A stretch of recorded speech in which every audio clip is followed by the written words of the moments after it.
but now we're going to have a bit of maths time. Now, this maths lesson is only going to be really short today because I want it to be really practical and I want you to do some fun things in the maths lesson. What I'd like you to do first of all is get yourself a piece of paper and a pen, pencil, wax crayon, anything you can find.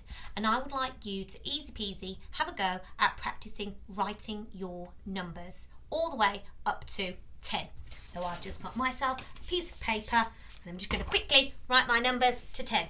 1, 2, 3, keep going all the way up to 10. 3, 4, 5, 6, 7, 8, 9, 10. I'm away. You could not see that, so I'll hold it up for you. There we go.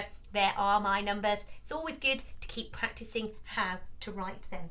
Right then, brilliant. Now then, what I'd like you to do is I would like you to see if you can get either some number cards or use the little cards that we had yesterday on our activity where we were putting the numbers in the fish bowl and counting our fish.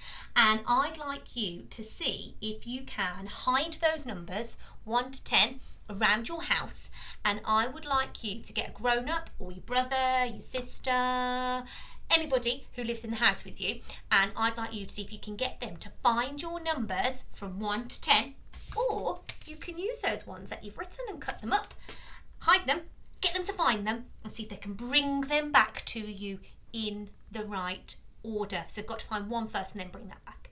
Then after 1 they've got to find 2, excellent, and bring that back. Now for those of us in school with about 12 of us, this might be a little bit tricky, so we might, and you might actually do this at home as well, maybe take some numbers outside into your garden or into our playground at school and put them up around the playground and see if we can go to the numbers that we say in the right order. So run to 1, now run to number 2, now run to number 3, now run to number 9, now run to number 8.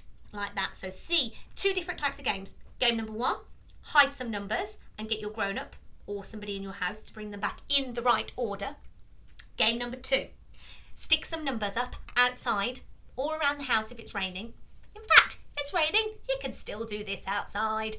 So number 2, get those numbers, stick them up. Grown-up, say a number and I want you to run to that number.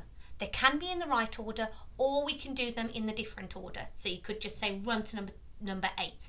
You might want to do numbers to 20. Stick up number 15, number 12, number 19.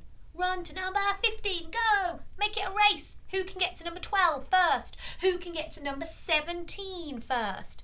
And once you've had to run around, running to your numbers or finding your numbers, I would like you to now get your cutting activity from your pack and see if you can cut out the numbers and stick those in the right order.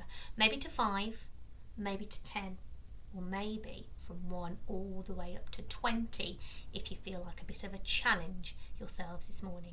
So go, get your shoes on, get your numbers outside, get your numbers inside, hunt for them, or run to the number that the grown-up says. I hope some good exercise and I hope it gets your brains going this morning or this afternoon or at lunchtime, whenever you're doing it. See you later.